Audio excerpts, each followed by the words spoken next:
Hello student, मैं आकाश sir आज आपके सामने फिर से हाजिर हो गया आज के नए टॉपिक के साथ। तो आज का हमारा टॉपिक है समलंब चतुर्भुज, ट्रेपेजियम। ठीक है, तो हम पढ़ रहे थे समतल पर बनी आकृति तथा उनका क्षेत्रफल तथा परिमाप ज्ञात करना। तो उसी चतुर्भुज का एक प्रकार है समलंब चतुर्भुज। तो हम पढ़ेंगे समलंब चतुर्भुज की आकृति क्या होंगी, उसकी परिभाषा कैसे होंगी, उसका क्षेत्रफल निकालने का सूत्र क्या होगा तथा परिमाप निकालने का सूत्र क्या होगा, ये चित्र के साथ हम समझेंगे। अगर हमें इसका आंकिक रूप से मान दिया जाए तो उस सूत्र में हम मान रखकर समलंब चतुर्भुज का क्षेत्रफल तथा परिमाप हम कैसे निकाल सकते हैं उसका सूत्र लिखेंगे। तो सबसे पहले उसकी परिभाषा।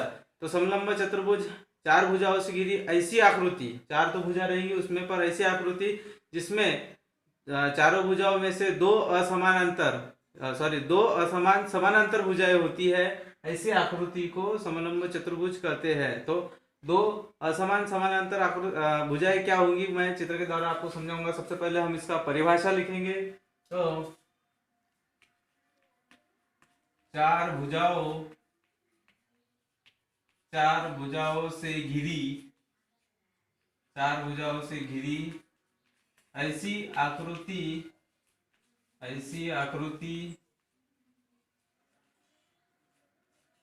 जिसकी जिसकी दो असमान भुजाएं, मतलब असमान कैसे, उसकी लंबाई आपस में समान नहीं रहेगी, समानांतर तो रहेंगी, बट उनके आमने सामने की भुजाएं क्या रहेंगी, असमान लंबाई में समान नहीं रहेंगी। जिसकी दो असमान भुजाएं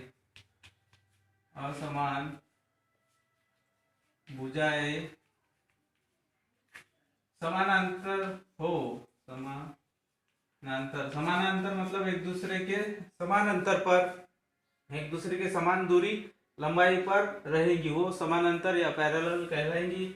असमान भुजाएं समानांतर हो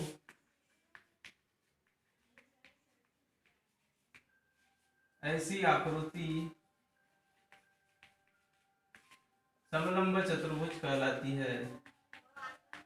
समलंब चतुर्भुज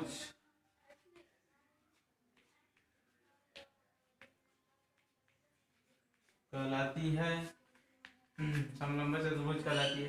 ठीक है, तो सबसे अब इसको चित्र के द्वारा समझेंगे कैसे। ठीक है, तो एक भुजा हो गई, उसके सामने समान दूरी पर ये वाली एक दूसरी भुजा हो गई। ठीक है, आप देखो ये उसके जस्ट सामने है, बट इसकी लंबाई कम है और इसकी ज्यादा है, तो दो भुजा आपस में समानांतर तो है बट असमान है।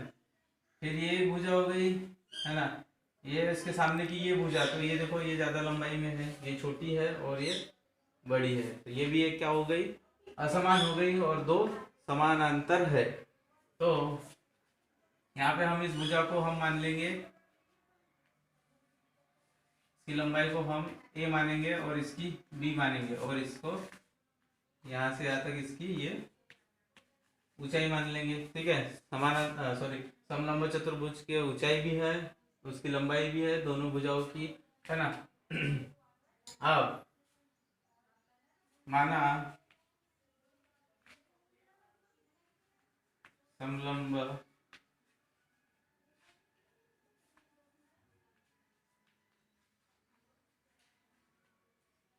चतुर्भुज, सॉरी, इसकी ये वाली जो भुजा रहेंगी ये भी इसके समानांतर रहेंगी, मतलब ये दो समान रहेगी, बट सिर्फ दो ही भुजा, सिर्फ क्या है, दो ही भुजा आपस में असमान रहेंगी।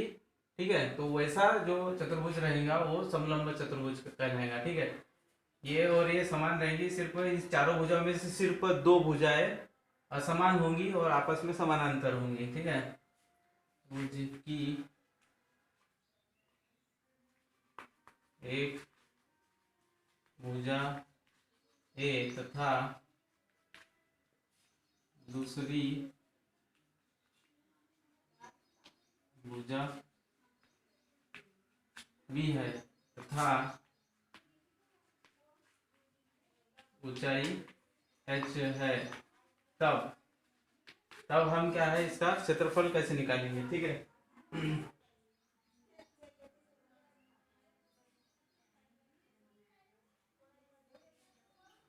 तो समलंब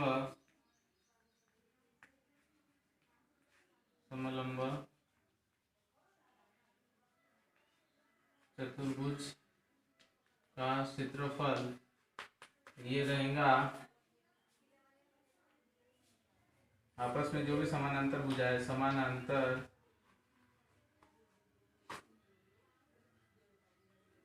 भुजाओं का योग, समानांतर भुजाओं का योग बटे 2 और गुना ऊंचाई। ठीक है, तो इसको हम क्षेत्रफल को ऐसे दर्शाते हैं, समानांतर भुजाएं कौन सी है, ए और बी, ए प्लस बी बटा 2 इंटू एच, ये हो गया क्षेत्रफल। तो इस सूत्र में हमें अगर दो समानांतर भुजाओं का अंकों में मान दिया जाए और ऊंचाई पता हो तो हम इसमें मान रखकर समलंब चतुर्भुज का क्षेत्रफल निकालेंगे। अब समलंब चतुर्भुज का परिमाप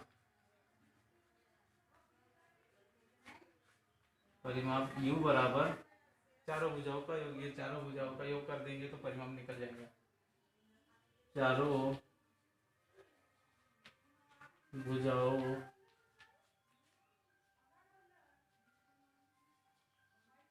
का योग।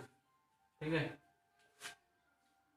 तो ठीक है स्टूडेंट, अभी हमने समलंब चतुर्भुज का क्षेत्रफल तथा परिमाप निकालने का सूत्र पढ़े। अगर हमें इसका मान अंकों में प्राप्त होगा तो हम समलंब चतुर्भुज का क्षेत्रफल तथा परिमाप निकाल सकते हैं।